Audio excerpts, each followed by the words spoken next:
मगविया Zara Kazmi case इस वक्त अपने फाइनल स्टेज पे पहुंच चुका। मेहदी अली काज़मी को मावराए अदालत सेटलमेंट की दावत दी जा रही है, जबकि दूसरी जानब अदालत ने फैसले महफूज कर लिए और 33 रुकनी गैंग और उसके हवारी घबरा चुके हैं। वो क्या रास्ता अपनाएंगे, मेहदी अली काज़मी का जवाब क्या है और केस की इस वक्त नोयत क्या है, इस पर बात करेंगे। मैं हूं वकार बगा और आप देख रहे हैं मेरा फेसबुक और यूट्यूब चैनल। मगविया ज़ारा काज़मी केस अपने फाइनल स्टेज पे पहुंच चुका है। उसके तमाम बड़े जो मुकदमात थे उनके फैसले महफूज कर लिए गए हैं और कल मोअज़्ज़ज़ अदालत वालिदैन की जो बच्ची की कस्टडी की एप्लीकेशन थी उस पर महफूज फैसला सुनाएगी। जबकि 3 तारीख को मुल्ज़म ज़हीर जो 33 रुकनी गैंग का अहम रुकन और मरकजी किरदार शबीर का छोटा भाई है, उसकी जमानत की मनसूखी की दरख्वास्त पर भी महफूज फैसला सुनाएगी। अब देखना यह है कि ये महफूज फैसले क्या होंगे। मोअज़्ज़ज़ अदालत को जो दलाइल दिए गए, जो अदालत में रिमार्क्स दिए गए और जो केस की स्टडी है, उससे यही लगता है कि कस्टडी बच्ची की वालिदैन को दी जाएगी और मुल्ज़म की जमानत मनसूख की जाएगी। कस्टडी वालिदैन को इसलिए दी जाएगी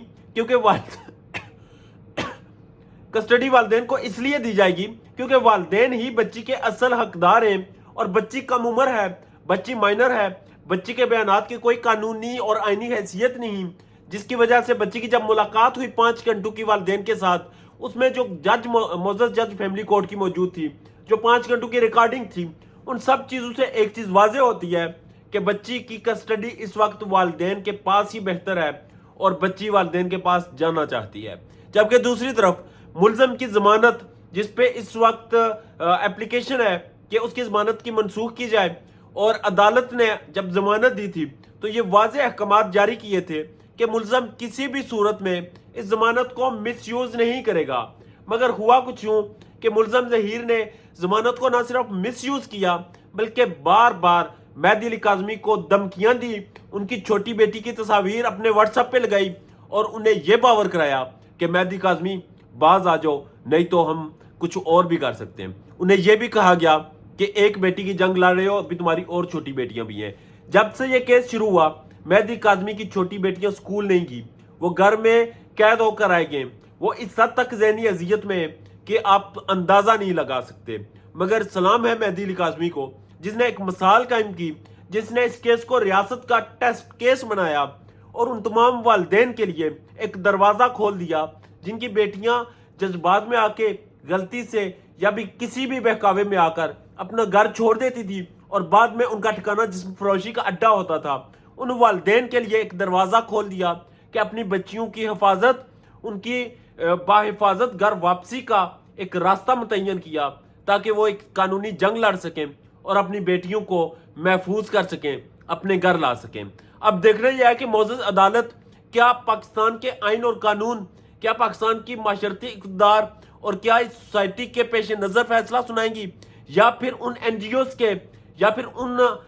ताकतवर लोगों के जो एजेंडे हैं, जिसमें यह है कि आप खुद साख्ता जो लव मैरिज है, जो गैर कानूनी है, जिसमें निकाह हम भी नहीं शामिल होता, जिसमें बच्ची को ड्रग्स दिए जाते हैं, जिसमें बच्ची कम उम्र होती है, इन चीज़ों को प्रमोट करके इस निकाह को नॉलिफाई करने से रोकते हैं और बच्ची को वालिदैन के पास जाने से रोकते हैं और मुल्ज़मान को खुली छूट देते हैं। क्योंकि इस वक्त जितनी भी कानूनी पेचीदगियाँ हैं, जितने भी कानूनी नुकात हैं, उनके मुताबिक मेहदी अली काज़मी केस जीत चुके हैं। तमाम कानूनी माहिरीन मेहदी अली काज़मी की हिमायत में इस वक्त बात कर रहे हैं और बता रहे हैं कि ये केस मेहदी अली काज़मी के हक में स्ट्रॉन्ग है। जबकि दूसरी तरफ बड़ी अहम चीज़, मेहदी अली काज़मी के से मुज़ाकरात करने के लिए, बात करने के लिए, उन तक अप्रोच करने के लिए कुछ लोगों का ग्रुप बनाया गया और वो ग्रुप मेहदी अली काज़मी को अप्रोच कर रहा है, उनसे मिल रहा है और उन्हें ये ऑफर देने की प्लानिंग की गई कि केस मावराए अदालत सुलझाया जाए। बड़ी अलार्मिंग चीज़ है। अब देखना यह है कि क्या केस मावराए अदालत सुलझाया जाएगा या फिर नहीं, क्या मेहदी अली काज़मी मान जाएंगे या फिर नहीं, या फिर ये जो फैसले हैं, इन फैसलों से वो गैंग, उनके सहूलतकार जो इस वक्त बुरी तरह से फंस चुके हैं, वो अब कोई और रास्ता अपनाएंगे या फिर मेहदी अली काज़मी जुर्लो फेरेगा। अपना ढेर ज़्यादा ख्याल रखिएगा और मेरे चैनल का भी अल्लाह ने के बाद।